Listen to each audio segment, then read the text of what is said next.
नमस्ते बालमित्रांनो, आज आपण छत्रपती शिवाजी महाराज यांच्या जयंतीनिमित्त बालमित्रांच्यासाठी भाषण घेऊन आलो आहोत. तर चला मग आता. नमस्ते.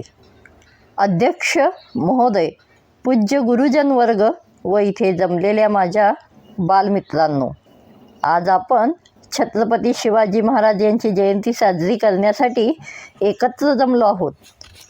आपण त्याच पुण्यामध्ये आहोत ज्या पुण्यामध्ये छत्रपती शिवाजी महाराजांचा जन्म झाला. याच पुणे जिल्ह्यातील शिवनेरी किल्ल्यावर 19 फेब्रुवारी 1660 रोजी आऊसाहेब जिजाऊंच्या पोटी बालशिवबाचा जन्म झाला. बालवयापासूनच आऊ जिजाऊ बालशिवबाराजांना शिक्षण देत होत्या. जिजाऊंच्या निगराणीखालीच शिवबाराजे घडत होते, वाढत होते आणि तेच शिवबाराजे आऊ जिजाऊंनी दाखवलेलं स्वराज्याचं स्वप्न पूर्ण करण्यासाठी 12 मावळातून धावू लागली. घोड्यावर फिरू लागली. 12 मावळातला एक मावळा जमा करून मावळ्यांना सोबत घेऊन शिवाजी महाराजांनी स्वराज्याचं स्वप्न साकार केलं. आऊसाहेब जिजाऊंनी जे स्वप्न पाहिलं होतं ते स्वराज्याचं स्वप्न साकार करण्यासाठी छत्रपती शिवाजी महाराजांनी उभं आयुष्य वाहिलं.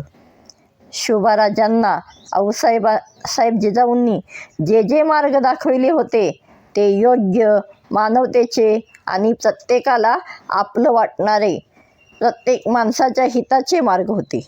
नवस्वराज्य उभं करण्याचे मार्ग होते. खरं तर महाराष्ट्रामध्ये वेगवेगळी सुलतानी आक्रमणं होत असताना छत्रपती शिवाजी महाराज त्या काळामध्ये स्वराज्य उभं करतात आणि खरं तर खूप मोठी प्रेरणादायी गोष्ट आहे. म्हणूनच आपण विद्यार्थ्यांनी सुद्धा परिस्थिती कितीही वाईट व नकारात्मक असली तरी न घाबरता, न डगमगता आपल्या अभ्यासाकडे, आपल्या ध्येयाकडे पूर्ण लक्ष दिलं पाहिजे आणि आपल्या ध्येयाकडे वाटचाल केली पाहिजे. हेच आपण छत्रपती शिवाजी महाराजांच्या चरित्रातून शिकले पाहिजे. चला तर मग शिवाजी महाराजांच्या चरित्रातून आपण एक चांगला बोध घेऊया. आपण सगळेजण आपल्या स्वतःचं एक चांगलं स्वराज्य निर्माण करूया. आपलं स्वराज्य म्हणजे आपण आपल्या आयुष्यामध्ये यशस्वी होऊया, चांगलं शिक्षण घेऊया आणि एक चांगला व्यक्ती म्हणून, एक चांगला माणूस म्हणून घडूया. अशा प्रकारे बोलून आज मी या ठिकाणी थांबते.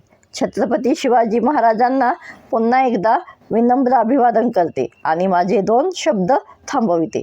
जय जिजाऊ, जय शिवराय. धन्यवाद.